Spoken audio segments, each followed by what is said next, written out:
Welcome to Culture on Tap. We are a podcast that is about bridging the cultural gap one conversation at a time. We have myself, Xavier Bright. We have right next to me, Dale Young. And we have the man behind the camera, Range Armentar. If you haven't already, please like, subscribe, and share on anywhere you listen to or watch podcasts. Make sure to hit the bell so that you can get the notifications whenever we have new content coming out, so that you can tap in with us. Yeah, feel free to subscribe, and don't miss our Tuesday get-to-know-yous. They're pretty good. Even if you're already hooked in, I'm winning in those debates. He is. So we have two introduction things to talk about. First, fun facts with Range. We can't miss that.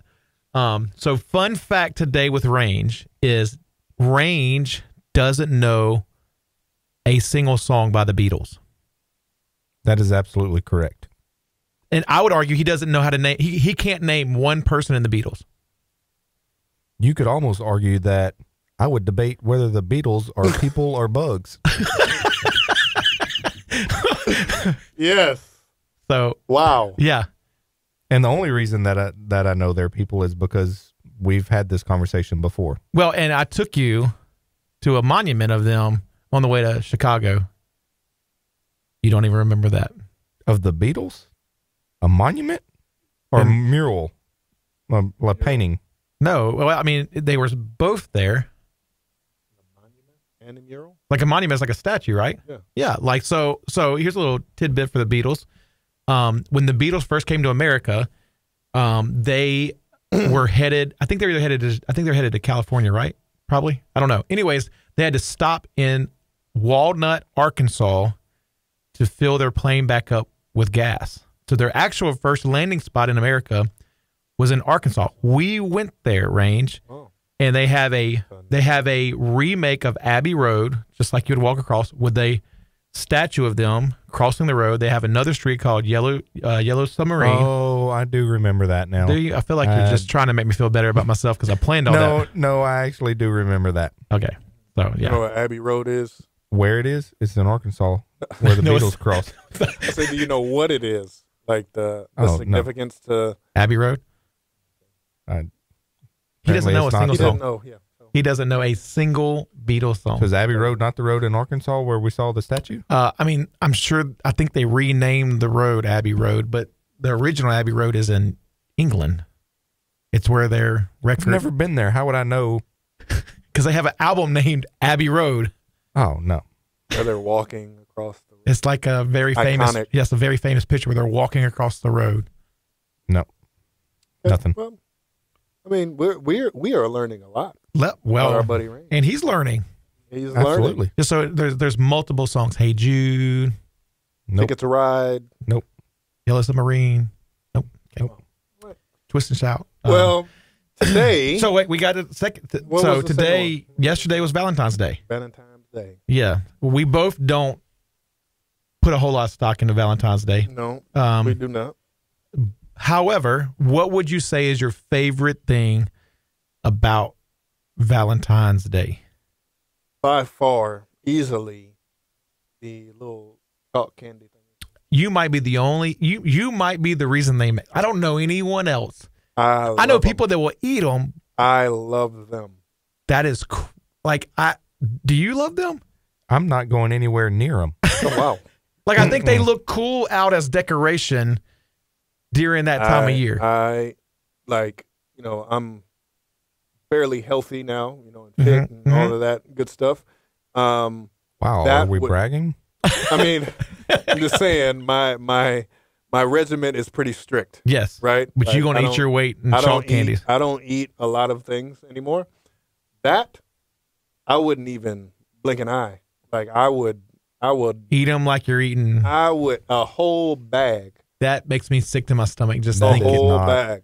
I can resist a lot of things. That.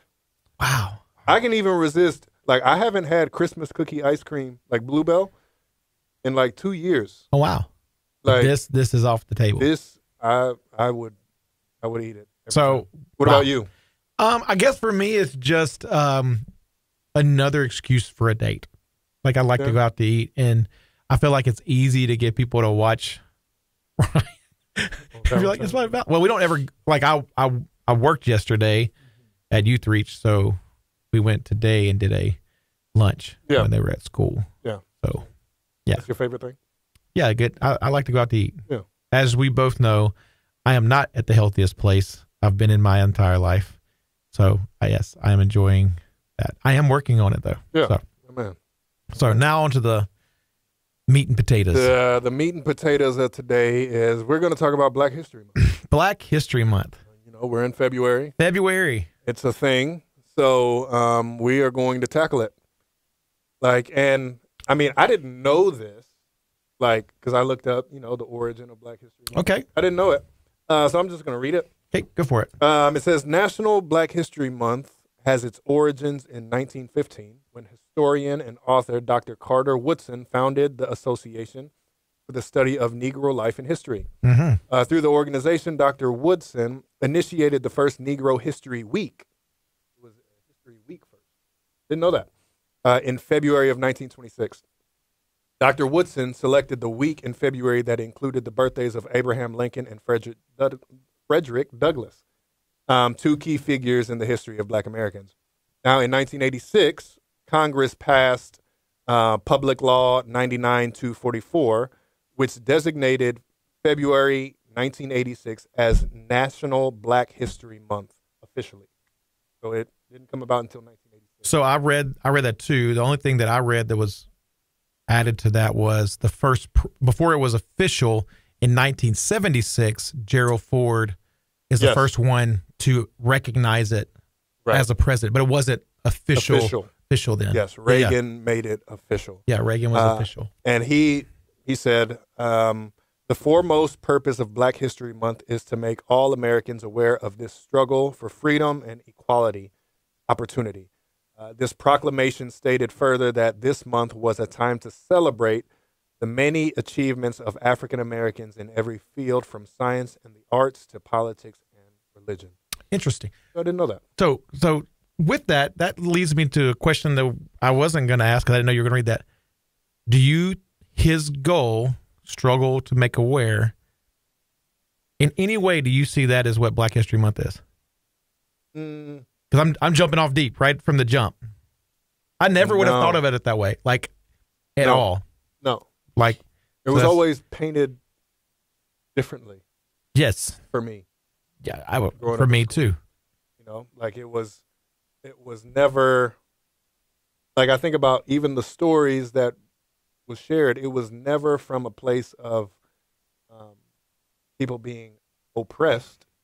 Right. It was from a place of there were things going on and they stood the test of time, or they stood up for something that was good, but we didn't. It was like the ugly stepsister that didn't get put out into the room. She was in the background. It was the ugliness of what was going on was never at the forefront.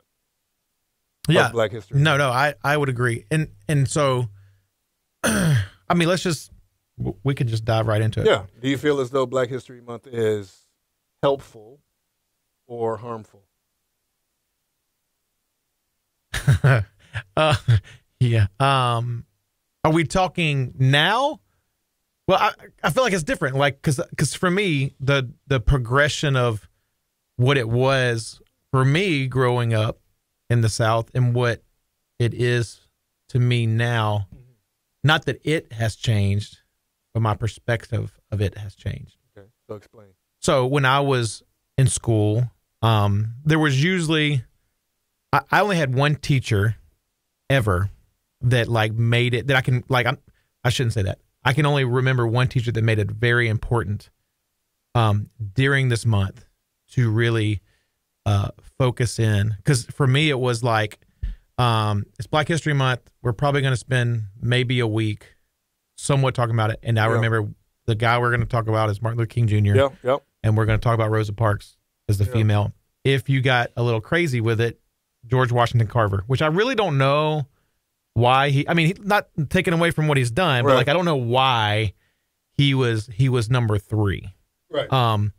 However, I remember having one teacher make us all write a paper on someone with that's black with influence in this country, and it could not be one of them two, or George Washington Carver. It could be any of the three.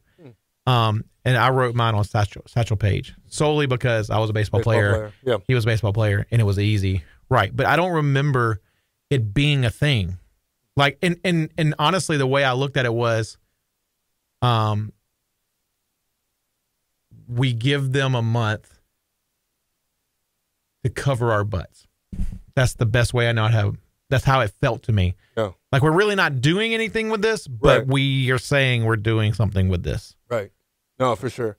So for me growing up southeast side of Houston, I think we had a little bit more that was highlighted, but for the most part, it was the same thing. Right. Like, we had MLK, who was highlighted, George Washington Carver, Madam C.J. Walker, Rosa Parks, Frederick Douglass, Harriet Tubman.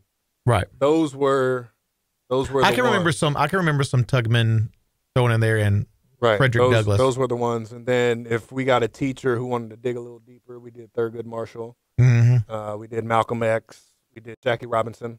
Yeah, we would do. Yeah, Jackie would come up. Which again, it was good, but I feel as though their stories were presented in a way that didn't really show the ugliness, right, and the hate that was actually going on. Right. You know what I'm saying? Yes. So I feel as though it was cool, but it wasn't until I started digging in for myself as a grown man. Right. Like, I really thought that, okay, the story of MLK is great. And we could get into, that'll be chasing rabbits, but we want to glorify Jonathan Edwards and the things that he did. Ooh. Right? But he was a slave master. But when it came to MLK, we want to talk about his adultery. Right. And not, it's just a thing there. Yeah. We want to glorify one, right, and not talk about his ugliness, but we want to talk about the other's ugliness. Right. And it seems as though because he's black, it feels that way. You know what I'm saying? But we won't. Well, we won't dive into that. I, in your opinion, because like even said with Reagan, they said, the first that time they did the week, it was Abraham Lincoln and Frederick Douglass. Yeah. To me, it feels weird if it's supposed to be Black History Month, even though it's white people that helped with that. I still don't think that's the time to be studying them. Yeah. Like that's how I feel. Yeah. I do agree. Even the ones like you brought up Jackie Robinson, there was some that you said, I was like, oh yeah, we did that too. But I felt like Jackie Robinson, it was basically just he was the first black man that got to play baseball with white people. Yeah. Of course, then the movie comes out and you see things that like mind blowing. Yeah. And so, to me to say, even now, like I feel like, so let's fast forward to now. What do I feel about Black History Month now? I feel like, it's going to have a whole lot of Martin Luther King posts on social media. Yes. And which, here's my thing. I'm not saying you're wrong for, it's an awareness month, so you want to bring some awareness to it. There's other black people that have great quotes besides Martin Luther King. Okay, yeah. Yeah. And so, and so to me, like the whole thing, if I'm just being honest, feels patronizing. Yeah. If I'm just going to be honest, like it feels patronizing. That I guess for me, it's always the question: why do we need a month? Yeah.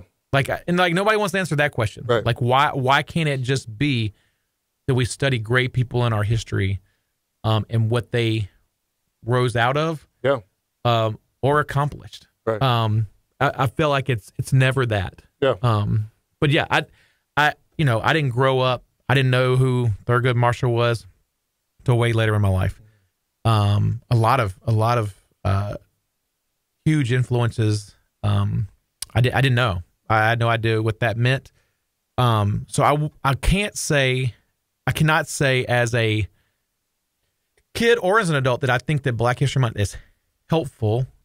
I mean, it's helpful for me because they tend to put out more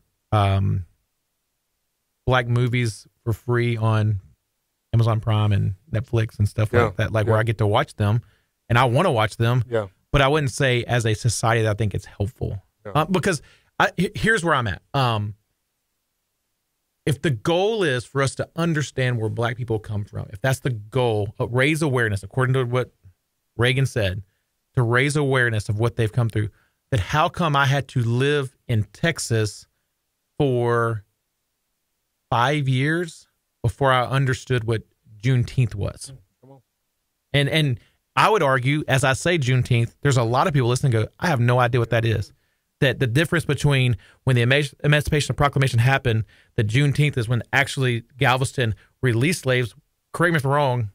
How many years later was it? It was like, what, 2 or 3 years? Yeah. Yeah, 2 or 3 years later. And so like now there's this huge parade and this huge cultural awareness that happens down there. Not that I'm in Mississippi and I'm not telling the school to bring us there, but like if we're really trying to raise awareness, why are we not talking about that? Why are we not, why are those things not getting brought up? Why is Maya Angelou and why the Cage Bird sings? Why are we not talking about poetry and like I think about the movie Loving, where it's the first interracial marriage that literally was legalized in the 70s. Yeah. Like, which is crazy talk. Yeah. Like that is like to think like it is the 60s? 60s or 70s. Yeah, like the fact that it's been less than, is it 50 years? I'm trying to do math. A little over 50 years that what you and Lauren have has been legal.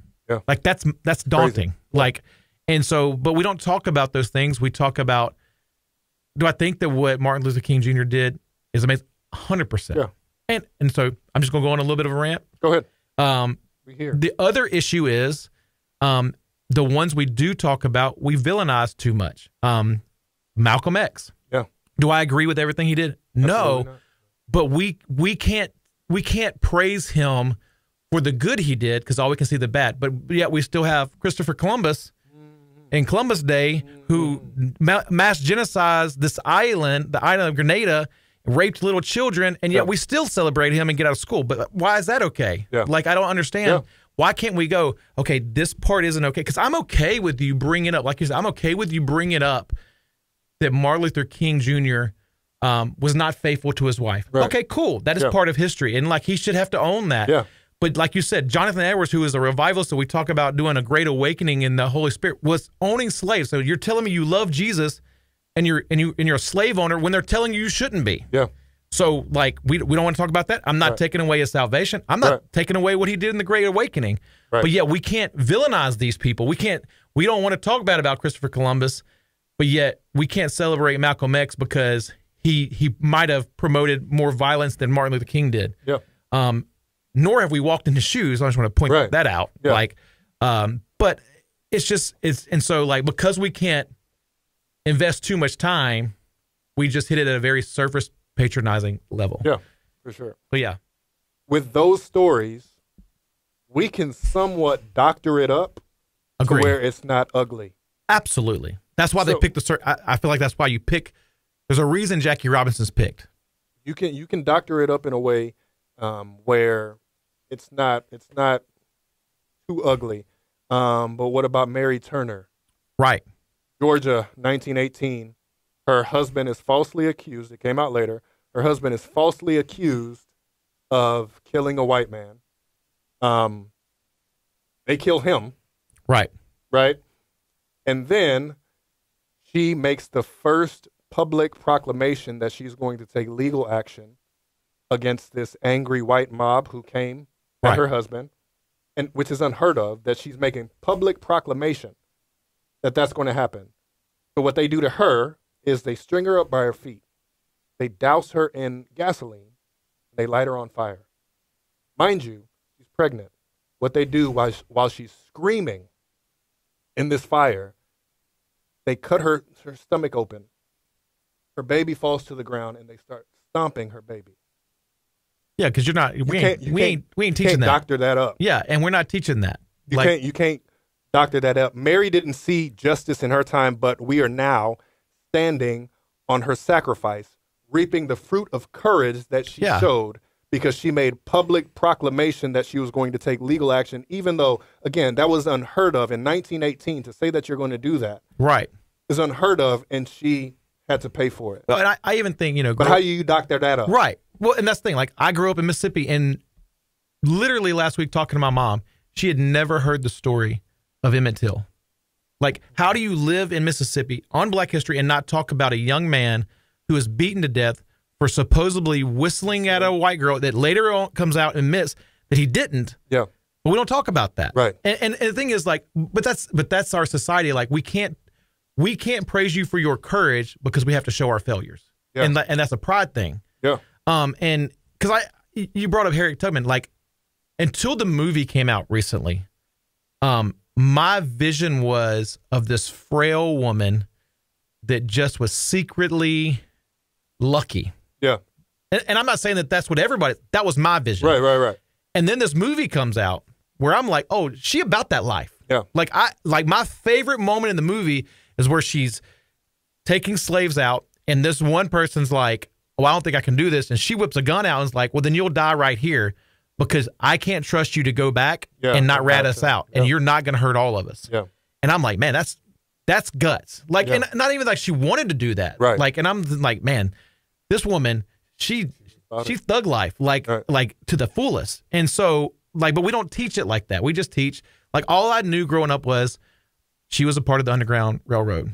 So we're clear. I really thought there was a railroad. That's how little we talked. Like, I really thought there was a train. That was underground? Yeah, I did. Did you think there was a train? You didn't even study. I don't even know why. We talked about Black History Month even less than y'all did. Oh, well, there you go. And so I did. Yes, I have heard of the Underground Railroad. But did you think it was like an actual railroad? No. Oh, well, I did. No. I guess I had a better teacher than you. Well, they told us that it was not actual. I mean, they didn't. So let me be clear. No one told me, but like they went into so little detail. My assumption, I didn't think they were like the whole railroad was underground. My thought was we're going underground to this secret entrance, and then we're getting on the railroad and going on the railroad. Like that was the way I understood it. And then I find out there's no railroad at all. Like, it don't even need, like, it could just be called hiding and running. Yeah. Like, it's not even underground most of the time. Yeah. Like, and so, like, I was like, well, there you go. So that's what I know. Yeah. So. Yeah. Well, I mean, but there's just so many more stories that can be talked about, but it's just really ugly. So we do agree that's not helpful. Or do we not? Most, I mean, I'm not going to say. Because I bet you that, let me be. Because I don't want someone to go in here and go, I've been a teacher pouring my heart into kids. I believe that there probably are teachers out there, schools out there that are killing it. Mm-hmm. So I shouldn't say it's not helpful. There's probably schools out there that are doing a phenomenal job. Parents. Yeah. For me personally, I would say that Black History Month has not been helpful at all. Yeah.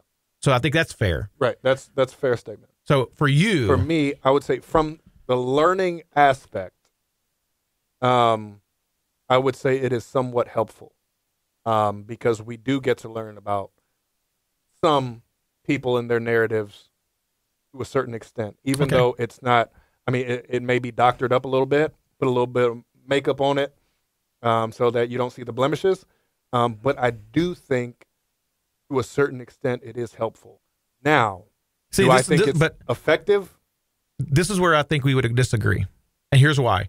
I remember growing up and hearing the story of Jonah in the Bible and thinking that Jonah is the dude that doesn't want to go share the gospel.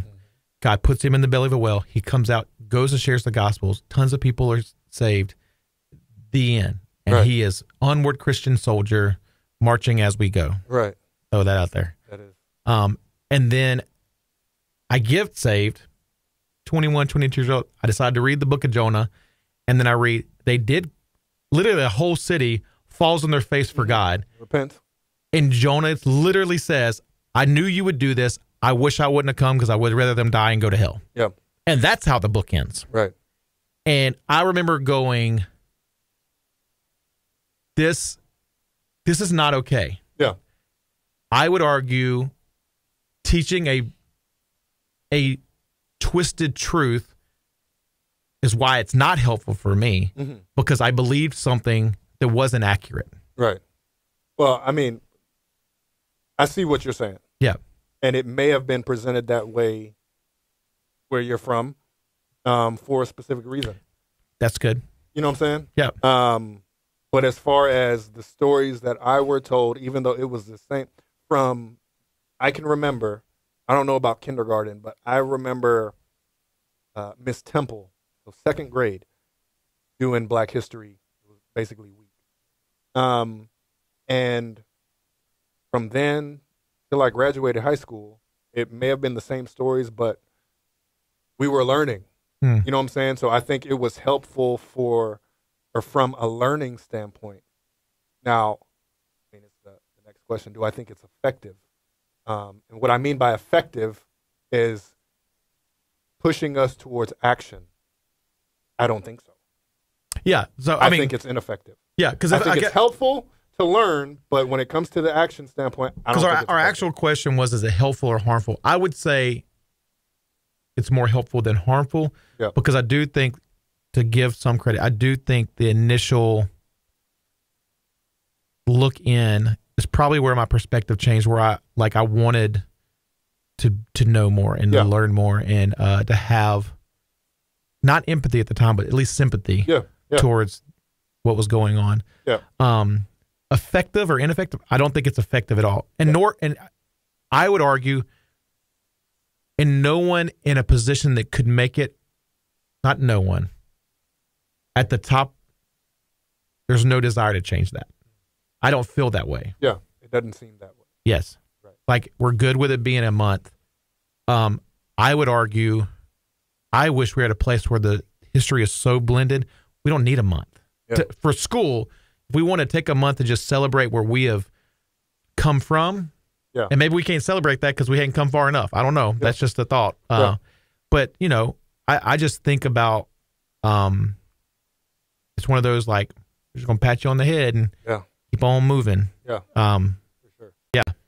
And I think of the ones that were highlighted, I think Frederick Douglass needs to be highlighted even more. And I think Christians across the board need to dive into his story. Absolutely. Because being a slave,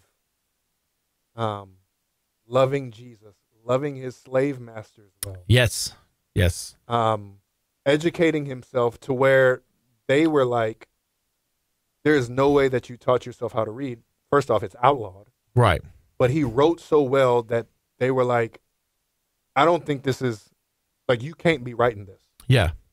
You know, and just the things that he would say. I mean, he was communicating back and forth via letters with Charles Spurgeon. I don't know if anybody knew that. But the things that he would say, the things that he would do out of love for God and loving his slave masters well. Well, just even the level of influence he became, where presidents actually wanted to know what he thought. Right. And the way he played into the Civil War and all of it. Like, his story, the more I read on him, I think he was, I don't want to say the first, as far as easily to see in history, God-filled. Yeah. God approach on this, For sure. Which was awesome. For sure. I think Lewis Latimer, I don't know if anybody knows this because it's kind of underneath. You got to do a little digging, but he developed the patents for the elevator. Black man. I mean, he had a part in creating AC. We all love our AC. Amen. But Amen. a black man had his hand in that. Thomas Edison hired him to basically improve his invention of the light bulb. Alexander Graham Bell hired him to improve the telephone. And he was translating all of his patents into French and German. This was a bad man. Yeah. But does anybody know who that is? Yeah, I would say there's very few people that would know who he is. You know what I'm saying? So it's like, I think all in all, do I think it's helpful to some degree? Yes. Anything's better than nothing. Right. So I would agree with you on that. But I feel like Yeah. Do I think it's effective? No. No. I would. All in all, I appreciate Black History Month to a certain extent, and this may sound, this was an episode where we talk about real things here, Yeah. and our real opinion, and just basically in our area of influence. But I appreciate somewhat Black History Month, but I guess I feel as though we still got a lot of work in front of us. A lot. And it's not really effective. And I wish that wasn't the case. But that's just the reality of where we're at. Yeah. 100%. No, I thought that's really well. So what are there, as we close, what are some resources that have helped you? So I've wrote some down, but I would start by saying this. If you feel, and that's why I said everybody could be different. Maybe you went to a school where they taught history, that part of history well. But if you're like me, I would go back and not believe what you've heard, but know what you know. And that's what I've done a ton of that. But books that I recommend that I've read recently, some are Christian, some are not. I think that The Hate You Give by Angie Thomas is phenomenal. I think I know we haven't done a thing on cancel culture yet. That book's on that list. I for the life of me don't know why. I shouldn't say for the life of me, I don't know why. However, I read it. My children have read it. We read it together. I think that's the second thing for us is even though I have one black child who is autistic, it does not change the fact that we are a family and we want to be educated for her. Yeah. Second book I read, again, we didn't know she was going to be autistic, is The Color of Water by James McBride. And it is about a black child growing up with a white mother. Phenomenal book. Third one I would say is Stealing Away Home by Matt Carter and Aaron Ivey. And it's the story of Thomas Johnson and Charles Spurgeon. They're growing up in the same area, both loving God, one being a black man, one being a white man. Kind of like you talked about Lewis, with he doesn't this guy plays such a pivotal role for Spurgeon and doing literally the same thing Spurgeon's doing, but everyone knows who Spurgeon is. Yeah. No one knows who Thomas Johnson is. And Frederick Douglass plays a huge part in both of their lives, which is really cool. Yeah. And then, if it's not books, podcasts, Southside Ryebaws. Yeah. I cannot say enough how much that podcast YouTube channel has helped me grow. Another great one is Culture on Tap. They do a phenomenal job of hitting these issues. Movies and TV shows. Again, if you're not a reader, The Hate You Give is a movie, so you can watch it. Another one that I think 13 on Netflix will rattle your life. It's a lot. When They See Us radically changed me. I think that was the moment that things really unraveled for me. Just about because it was oh wow, Fruitvale Station. Another one that. That's Michelle's favorite. Michelle, my wife loves that one, and it was hard. Just Mercy, another one. All of these movies. There's tons, but those are the ones that come to my head that literally open my eyes to things that I don't know how to close them now, and I've never experienced. Yeah. Jackie Robinson's movie 44 is will always 42. be 42. I don't know why I said 44. 42 will always be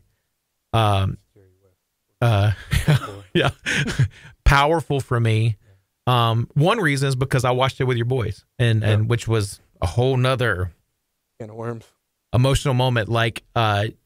When they drop the N-word and they're sitting on both sides of me, and I'm like, I don't know how to do this. And you decide to leave the room and leave me to deal with it, and I'm just like, oh, whoa. Yeah, that was bad timing. Yeah, but but it was good for me, because it's reality. That's Community.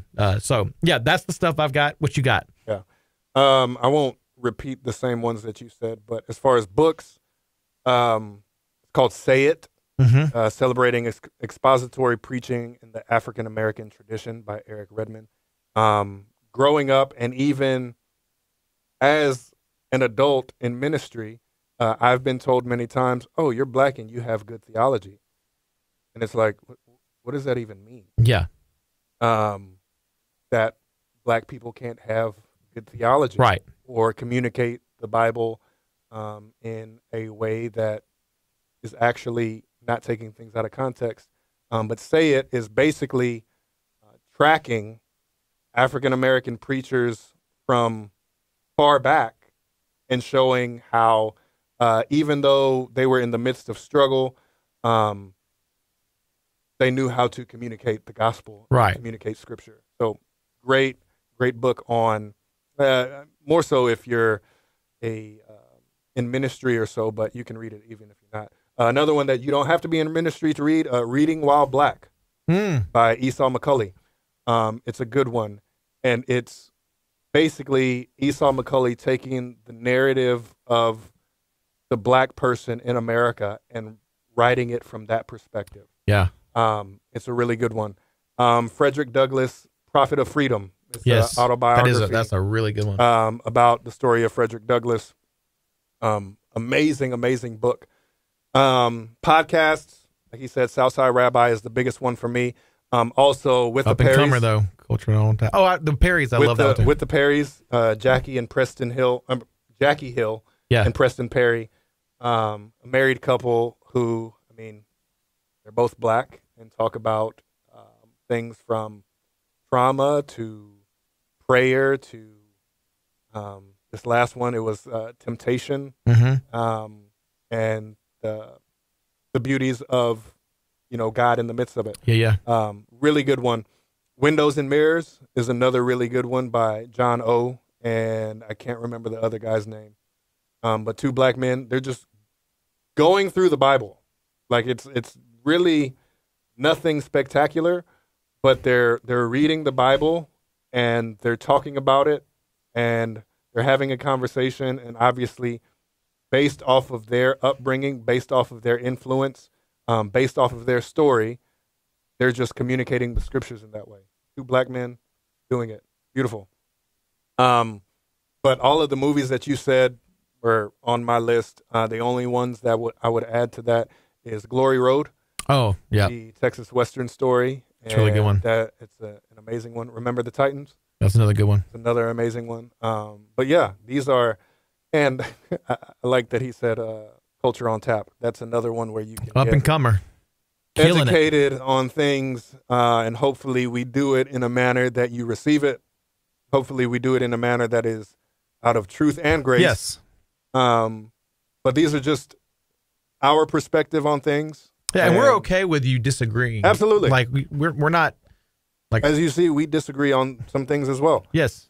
So that's just the reality of it. We love you guys. On behalf of Range, Dale, and myself, this has been Culture on Tap. Thank you for tapping in with us. We'll see you guys next time. See you next time, guys. Culture on Tap is sponsored by Houston Radio Platinum, playing the best classic hits. You can download the Houston Radio Platinum app. It's in your app store, or just ask Alexa to play Houston Radio Platinum.